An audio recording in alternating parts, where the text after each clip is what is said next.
Hey guys, welcome back to my channel. For those of you that don't know me, I'm Ainsley and I'm a real estate agent in Victoria, BC. And today we're going to be talking about 8 ways to prepare your home for sale.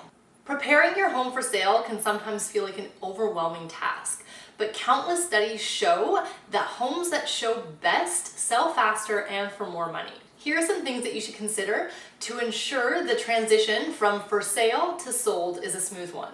Number 1 is maintenance. It's important to check things off your list like gutter cleaning, power washing the exterior of the house, and cleaning the windows. Number 2, improve the landscaping. Curb appeal is super important to making a good first impression. So weed the garden, mow the lawn, and plant some flowers. Number 3 is to clean the outside. A sloppy exterior may make buyers think that you've slacked off on the inside as well. Number 4 is to declutter and depersonalize. Buyers want to envision themselves in your home.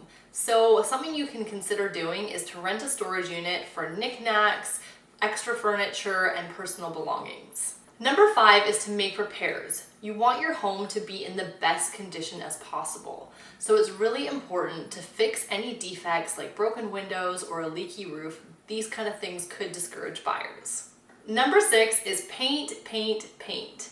Adding a fresh coat of muted, neutral color paint will not only freshen up your home, but it will help appeal to buyers and can potentially give you a better return on your investment. Number 7 is to organize closets and drawers. A messy home will give the impression that there's perhaps not enough storage space. Number 8, clean your home.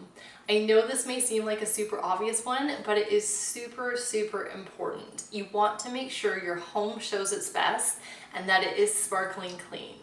So there's your 8 tips for selling your home quickly. So I hope you found these tips helpful. If you've had any thoughts about selling, I would love to help you. You can get in touch with me via my website at ainsleygower.com.